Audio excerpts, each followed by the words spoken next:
சும்மா வாங்கிக்கோங்க, யாராவது வாங்கிக்கோங்க.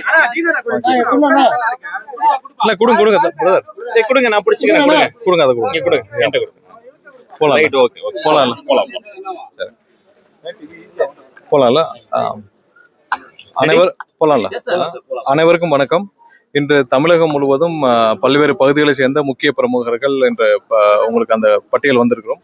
எங்களுடைய தலைவரின் தலைமையை ஏற்று தமிழக வெற்றி கழகத்தில், ஏன்னா வருங்கால தமிழகத்தின் ஒரே எதிர்காலம் எங்களுடைய தலைவர் அண்ணன் தளபதி அவர்களை நம்பி 2026 ஒட்டுமொத்த தமிழக மக்களின் ஒரே எண்ணமாக எங்களுடைய தலைவர் தளபதி அவர்கள் முதல்வராக வர வேண்டும் என்ற ஒரே எண்ணத்தில் தமிழகம் முழுவதும் இருக்கிறது. அதை ஏற்றுக்கொண்டு இன்று பல்வேறு பகுதிகளை சேர்ந்த முக்கிய பிரமுகர்கள் இன்று கட்சியில் இணைந்தனர். அனைவரும் உடனடியாக கட்சியில் அந்தந்த பகுதிகளில் உள்ள மாவட்ட செயலாளர்களுடன் கலந்து அங்கெங்கே வேலைகளை துவங்க உள்ளனர். இது மட்டுமல்ல, தமிழகத்தில் பல்வேறு, அதாவது முக்கிய பிரமுகர்கள் மட்டும் இங்கே இணைந்துள்ளனர். மற்றபடி அதற்கு கீழே உள்ள பொறுப்புகள் ஒன்றிய அளவில், நகர அளவில் உள்ளவர்கள், அங்கங்கே மற்ற கட்சியை சார்ந்தவர்கள் அந்த எங்களுடைய மாவட்ட செயலாளர் முன்னிலையில் இணைந்து வருகின்றனர். வர்ற தேர்தல் கண்டிப்பாக இந்த பொதுமக்கள் அனைவருடைய ஆசையுடனும் அனைவருடன் எதிர்பார்ப்புகளையும் நிறைவேற்றும் முடிய ஒரு வித்தியாசமான மாற்றத்தை தரக்கூடிய தேர்தலாக இருக்கும் என்று நம்புவோம். அந்த எழுச்சி தான் இன்று ஒவ்வொரு நாளும் எங்களுடைய தலைமை கழகத்தில் நடக்கும் நிகழ்ச்சிகள் மூலம் தெரிந்து கொள்ளலாம். மற்றபடி ஏதாவது கேள்விகள் இருந்தால், அவர்களுடைய கோரிக்கைகள் ஏற்கப்பட்டு டாப்ஸ் ஒரு ஓய்வூதிய திட்டத்தை தமிழ்நாடு அரசு நிறைவேற்றியிருக்காங்க. இல்லை, இது பெரிய ஏமாற்று வேலை. இன்னைக்கு ஒரே வரியில சொல்லணும்னா, மொத்தமாக அரசு ஊழியர்களை எப்படி இந்த முன்னாடி இவங்க தேர்தல் வாக்குறுதியில கொடுத்திருந்தாங்கல்ல, நாங்க இத்தனை வாக்குறுதி, அதே மாதிரி ஒரு வாக்குறுதி இப்பயும் கொடுத்துருக்காங்க. இதுல ஒரு விஷயம் என்னன்னா, எந்த தேதி இல்லை, எப்ப இருந்து இவங்க இம்ப்ளிமெண்ட் பண்ண போறாங்க இல்ல. இன்னொரு விஷயம் என்னன்னா, 10% இவங்க என்ன சொன்னாங்க தேர்தல் வாக்குறுதியில, பழைய ஓய்வூதிய திட்டம் நிறைவேற்றப்படும். பழைய ஓய்வூதிய திட்டம் இதானா? இது பழைய ஓய்வூதிய திட்டம் கிடையாது. இதுல 10% அந்த அரசு ஊழியர்களிடம் இந்த சிபிஎஸ் கீழே பிடித்தம் செய்யப்பட்டு வருது. இது கிட்டத்தட்ட 20 வருஷமா பிடிச்சிட்டு வராங்க. இப்ப அந்த பழைய ஓய்வூதிய திட்டம் மாற்றப்பட்டதுல இருந்து சிபிஎஸ் ஸ்கீம்ல எல்லாருக்கும் 10% பிடிச்சிட்டு வராங்க. ஸோ அந்த பிடித்தப்பட்ட பணம் இப்ப 20 வருடம் ஒருத்தர் இப்ப பணியாற்றிட்டு இருக்காங்கன்னா, இவங்க 20 வருடமாக அவங்ககிட்ட பிடிக்கப்பட்ட தொகை பாத்தீங்கன்னா 10%, அது போக கவர்மெண்டோடைய கான்ட்ரிபியூஷன், அட்லீஸ்ட் அவங்க பிடிச்சப்பட்ட 1 லட்ச ரூபா சம்பளம் வாங்குறாங்க, அவங்களுடைய வட்டி எல்லாம் சேர்த்து இப்ப 50 லட்ச ரூபா இருக்கும். இந்த 50 லட்ச ரூபாய் அவங்களுடைய சம்பள பணத்திலிருந்து பிடிக்கப்பட்ட அந்த 50 லட்ச ரூபாய், குறைஞ்சபட்சம் ஒரு 20 வருஷம் பணியாற்றினாங்கன்னா அவங்களுக்கு ஒரு 50 லட்ச ரூபாய் இருக்கும். அந்த பணம் என்ன ஆகுது, அதை பத்தி எதுவும் சொல்லல. இதுல கடந்த வருடம் ஒன்றிய அரசு ஒரு யூனிஃபைடு பென்ஷன் ஸ்கீம் அனௌன்ஸ் பண்ணியிருந்தாங்க. அதற்கும் அது பெரிய ஏமாத்து வேலை. ஏன்னா அதுல பாத்தீங்கன்னா சூப்பர் அனிவேஷன் போட்டு நீங்க அதுல எம்ப்ளாயி கான்ட்ரிபியூஷன் 10%, அவங்களுடைய ஒன்றிய அரசு கான்ட்ரிபியூஷன் 18% போட்டு அதுல இருந்து வர்ற வட்டி எல்லாம் சேர்த்து 10 வருஷத்துக்கு மேல என்ன இருக்குதோ அதே போல ஃபேமிலி பென்ஷன்னா 60%. இதேதான் இவங்க வேற வழியில அனௌன்ஸ் பண்ணியிருக்காங்க, அதை வேற மாதிரியாக சொல்லியிருக்கிறார்கள். ஆனா ஒரு விஷயம் என்னன்னா, இந்த கடந்த 4.5 வருடத்துல ஆயிரக்கணக்கான, எனக்கு தெரிஞ்சு ஒரு 30,000 பேருக்கு மேல ரிட்டையர்ட் ஆயிருக்காங்க. 20,000 பேருக்கு மேல பணியில் இருந்த போது மரணம் அடைஞ்சிருக்காங்க. இவர்களுக்கு என்னன்னு இது வரைக்கும் சொல்லவே இல்லை இவர்களுக்கு. ஏன்னா இவர்கள் வாக்குறுதி கொடுத்து, இவர்கள் வாக்குறுதியை நம்பி ஏமாந்தவர்கள் கடந்த 4.5 வருஷத்துல 25,000 பேருக்கு மேல ரிட்டையர்ட் ஆயிருக்காங்க.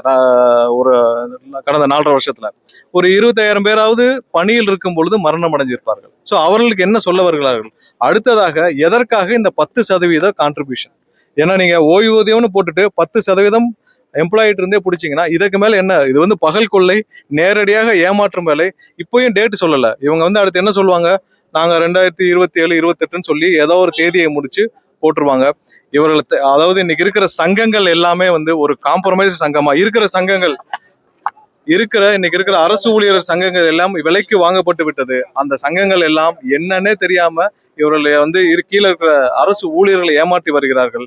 பழைய ஓய்வூதிய திட்டத்தை நிறைவேற்றேன்னு சொன்னவர்கள் ஏன் பழைய ஓய்வூதிய திட்டத்தை நிறைவேற்றாமல் இந்த 10% கான்ட்ரிபியூஷனை எம்ப்ளாயிஸ் பிடிக்கிறேன்னு சொல்றது? இப்போ கடந்த 20 வருடமா பிடிச்சிருக்காங்க. அதை என்ன பண்ண போறீங்க? அதை நீங்க கொடுத்துதானே ஆகணும். 20 வருடமாக நீங்கள் பிடித்த அந்த 10% கான்ட்ரிபியூஷன் என்ன பண்ண போறீங்க? இது வரைக்கும் எந்த தெளிவுகளும் எதுவுமே இல்லை, தேதியும் இல்லை.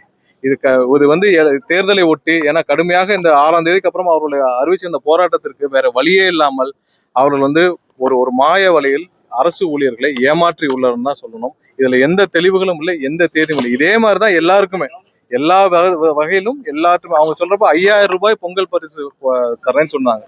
அவர்கள் எதிர்கட்சியாக இருக்கும் பொழுது 5,000 ரூபாய் தருவேன்னு சொன்னவங்க கடந்த 4 வருடம் எதையும் தராமல் இப்ப வந்து 3000 ரூபாய் தருவேன்னு சொல்றது ஏமாற்று வேலை. இதெல்லாம் அரசு இங்க இருக்கிற மக்களிடமிருந்து பறிக்கப்பட்ட பணத்தை வரியாக பறிக்கப்பட்டு இவர்கள் 4.5 வருடம் திமுக கொள்ளையடிச்சதில் 1% கூட இன்று மக்களுக்காக போய் சேரவில்லை என்பதுதான். 4.5 வருஷமாக இவர்கள் அனைத்து துறைகளிலும், சென்னையில பாத்தீங்கன்னா மாநகராட்சி, மதுரை மாநகராட்சியில ஒரு மேயர் மட்டும் 300 கோடி ஊழல். இந்த மாதிரி நீங்க இவர்கள் கொள்ளையடித்த பணத்திலிருந்து 1% கூட மக்களுக்காக போய் சேரவில்லை. கடைசியாக இந்த மாதிரியான பொங்கல் தொகுப்பு, இந்த மாதிரி கண் துடைப்புகள் 5000 ரூபாய் இவர்கள் எதிர்கட்சியா இருக்கப்ப தரேன்னு சொன்னாங்க. இப்போ 3000 ரூபாய் அனௌன்ஸ் பண்றாங்க 4 வருஷம் கழிச்சு. இதெல்லாம் ஏமாற்று வேலை, தேர்தலை ஒட்டி நடக்கும் ஏமாற்று வேலை. இது மக்களுக்கும் நல்லா புரியும். இந்த மக்கள் வந்து எல்லாம் பார்த்துட்டு தான் இருக்காங்க. இவர்கள் 4.5 வருஷம் எல்லாம் ஓசின்னு சொல்லி என்னென்ன பண்ணாங்க எல்லாத்தையும் மக்கள் பார்த்துட்டு தான் இருக்காங்க. வர்ற தேர்தலில் 26ல என்ன செய்யணும், மக்கள் கரெக்டா நிதானமாக அரசு ஊழியர்கள் இருந்து எல்லாமே எப்படி செய்யணுமோ அதை செய்வாங்க. ஏன்னா எல்லாம் இந்த 4.5 வருடம் அரசு ஊழியர்களுக்கு இவர்கள் ஏமாற்றிய அளவுக்கு யாருமே ஏமாற்றவில்லை. இப்போ ஏன் தெளிவில்லை. வேற ஏதாவது ஜனநாயக திரைப்படத்துக்கு தணிக்கை சான்றிதழ் வழங்கப்படல, நீங்களும் எதிர்ப்பு தெரிவிச்சிருந்தீங்க. நிலைப்பாடு என்னவா இருக்கு? இல்ல, வேண்டுமென்றே ஒரு டிலே பண்றாங்களோன்ற எங்களுக்கு ஒரு எண்ணம் ஏற்படுது. ஏன்னா கடந்த மாதம் 19ஆம் தேதியே வந்து தணிக்கை குழுவினர் இதை பார்த்து விட்டனர். கடந்த வாரம் புதன்கிழமை வியாழனே வந்திருக்க வேண்டிய சான்றிதழ் இது வரைக்கும் வரவில்லை. வேண்டுமென்றே காலம் தாமதப்படுவதோன்னு எங்களுக்கு ஒரு சந்தேகம் வருது.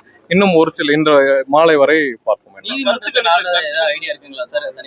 இல்ல, அது கலந்து ஆலோசித்து விட்டு சொல்லும். வேண்டுமென்றே காலம் தாழ்த்தப்படுதோன்னு எங்களுக்கு ஒரு சந்தேகம் இருக்கிறது. என்னால் இப்ப கடந்த மாதம் 19ஆம் தேதி பார்த்தது யார் செய்யற என்னன்னு தெரியும். நான் இன்னைக்கு சாயந்தரம் வரை பொறுத்திருந்து பார்ப்போம். வரும் என்று நம்புவோம். முடிந்த அளவு இதுவரைக்கும் அந்த குழுவினர் வந்து எந்த தகவலும் கூட்டணி பேச்சுவார்த்தை எந்த அளவுக்கு போயிட்டு இருக்கு, தொடங்கிட்டீங்களா?